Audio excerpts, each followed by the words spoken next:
Hi hello friends, ನಮಸ್ತೆ ಎಲ್ಲರಿಗೂ. ಇವತ್ತಿನ ವಿಡಿಯೋದಲ್ಲಿ ಯಾವುದೇ ರೀತಿ ಮಸಾಲೆ ಬಳಸದೆ ಸೊಪ್ಪು ಸಾರು ಯಾವ ರೀತಿ ಮಾಡೋದು ಅಂತ ಶೇರ್ ಮಾಡ್ತಾ ಇದ್ದೀನಿ. ತುಂಬಾ ರುಚಿಕರವಾಗಿರುತ್ತೆ, ಹಾಗೆ ಮಾಡೋದು ಕೂಡ ತುಂಬಾ ಸುಲಭ. ಮೊದಲಿಗೆ ನಾನಿಲ್ಲಿ ಗ್ಯಾಸ್ ಆನ್ ಮಾಡಿ ಪಾತ್ರೆಯಲ್ಲಿ ನೀರು ಬಿಸಿಯಾಗೋದಕ್ಕೆ ಇಟ್ಟಿದ್ದೀನಿ.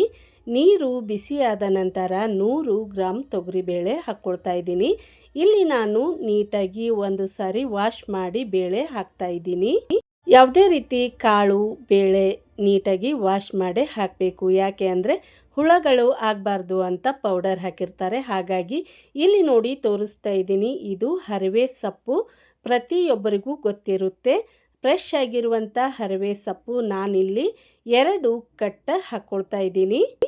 ನಾನಿಲ್ಲಿ ಕಟ್ ಮಾಡಿ ಹಾಕ್ತಾ ಇಲ್ಲ, ಜಸ್ಟ್ ಈ ರೀತಿ ಕುಡಿ ಎಲ್ಲ ನೀಟಾಗಿ ಸೊಪ್ಪು ಬಿಡಿಸಿ ಹಾಕ್ತಾ ಇದ್ದೀನಿ. ಕಟ್ ಮಾಡಿ ಹಾಕಬಾರ್ದು.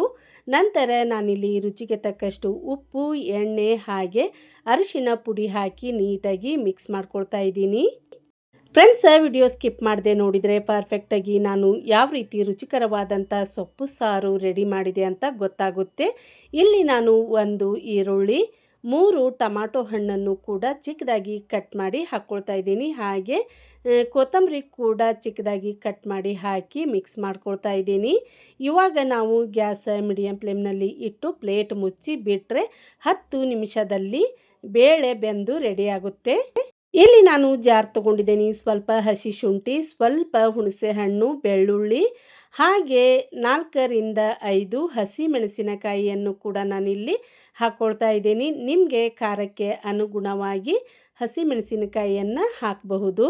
ತುಂಬ ನುಣ್ಣಗೆ ಗ್ರೈಂಡ್ ಮಾಡಬೇಡಿ, ತರಿಯಾಗಿದ್ದರೆ ಸಾಕು. ಇಲ್ಲಿ ನಾನು ಗ್ಯಾಸ್ ಆನ್ ಮಾಡಿ ಬೇರೆ ಕಡಾಯಿ ಇಡ್ತಾ ಇದ್ದೀನಿ.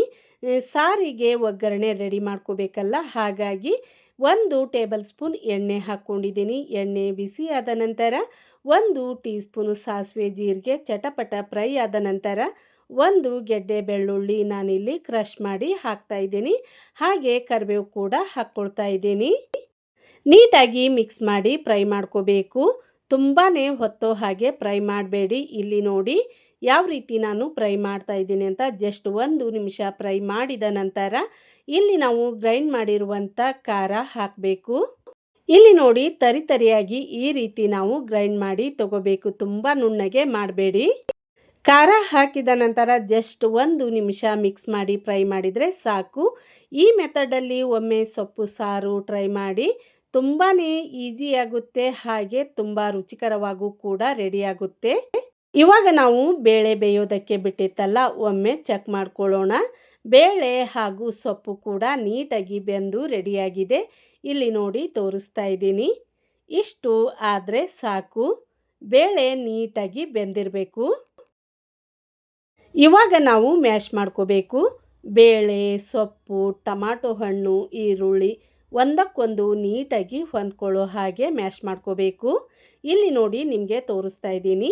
ಈ ರೀತಿಯಾಗಿ ನಮಗೆ ರೆಡಿ ಆಗಬೇಕು. ಇವಾಗ ನಾವು ರೆಡಿ ಮಾಡಿ ಇಟ್ಟಿರುವಂಥ ಒಗ್ಗರಣೆ ಹಾಕಬೇಕು. ಫ್ರೆಂಡ್ಸ್, ಈ ರೀತಿ ಸೊಪ್ಪು ಸಾರು ಯಾರೆಲ್ಲ ಟ್ರೈ ಮಾಡಿಲ್ವಲ್ಲ, ಒಮ್ಮೆ ಈ ರೀತಿ ನೀವು ರೆಡಿ ಮಾಡಿ ಮತ್ತೆ ಪದೇ ಇದೇ ರೀತಿ ಮಾಡ್ತಾ ಇರ್ತೀರಿ. ಅಷ್ಟೊಂದು ಟೇಸ್ಟಿಯಾಗಿ ಸ್ಪೈಸಿಯಾಗಿ ರೆಡಿಯಾಗಿದೆ. ಒಗ್ಗರಣೆ ಹಾಕಿದ ನಂತರ ನಾನಿಲ್ಲಿ 1 ಟೀ ಸ್ಪೂನ್ ಧನಿಯಾ ಪೌಡರ್ ಕೂಡ ಹಾಕಿ ಮಿಕ್ಸ್ ಮಾಡ್ಕೊಳ್ತಾ ಇದ್ದೀನಿ.